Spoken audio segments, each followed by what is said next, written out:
What up, y'all? Listen, today I want to talk about something super important, right? I know I've been talking a lot about different accounts, different ways to research stuff on a credit report, what's considered good credit and bad credit, but I want to talk about maxing out your credit cards, right? Maxing out your credit card, guys, is a big no-no, and I understand that we all can get into a financial rut and have difficulties paying bills. But there's a lot of different reasons opposed to just the obvious or why maxing out your credit card is not the best decision to make, right? So let's go ahead and get into the board. We're going to talk about pretty much different ways that maxing out your credit card will affect your credit score, right? So, all right, I even got a little chart right here, right? We talk about staying under that 30%, right? When we max out our credit cards, we go from the 30% to 100%. Now look at this line right here where you see that 30% at. And then look where you see the 100% at, right? So maxing out our credit cards increases our utilization all the way to 100%. So think about being 30% or below and increasing your utilization all the way to 100%, right? Which brings us to our next point is that it shows irresponsibility, right? That is the main factor when it comes to increasing your credit cards and maxing your credit cards out is showing lenders that you are responsible enough to know how much you have available to you, right? I have 5 grand available to me and I've used 5 grand, right?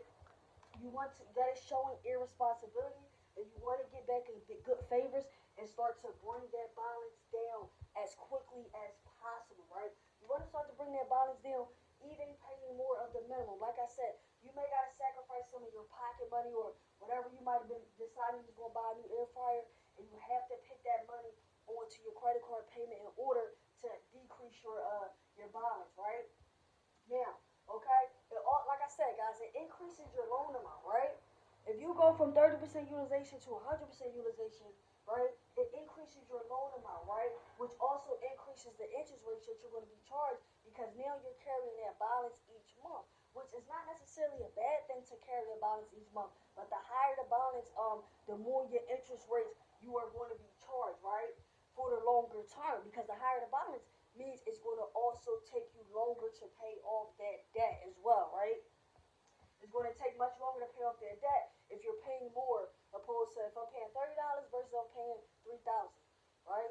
If I'm paying 300, 3,000, and 30, how long will each of those take me to pay off based on how much am I paying currently each month, right?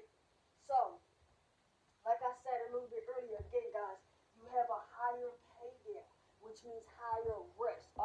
I've noticed that a lot of people have credit cards that may be a couple thousand in debt, and sometimes you may fall on hard times and start to not to pay that credit card, right?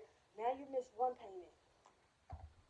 All right, it's going to get you on a credit report.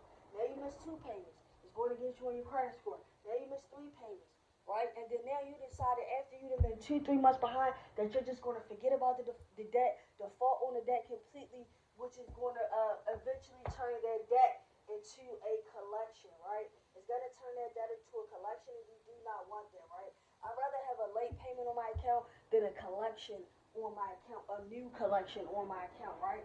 So it makes the risk a little bit higher because sometimes if people have a certain debt amount that they feel like I'm not confident in paying because I let it get too high, then it increases our chances of actually not paying it, and we just have a lot more to pay down with higher interest rates. It shows that irresponsibility. We're going from that 30% utilization or less to 100% utilization, and we do not want that, man. Maxing out your credit cards, guys, is a big no-no. Maxing out credit cards is a big no-no. I mean, if it was a emergency type situation and you just truly had to, like I said, but always try to redeem yourself. Pay more than what you can. Pay more than the minimum. Sacrifice maybe a few extra dollars and get that balance paid down, guys. So if you are somebody that's pretty much having issues with maxing out cards or just not really sure what to do, man, do the best you can. Pay what you can. Start somewhere. Do not just ignore the debt. I know it can be very discouraging, but I hope this information help you guys, and I'm gonna see y'all next time. Peace.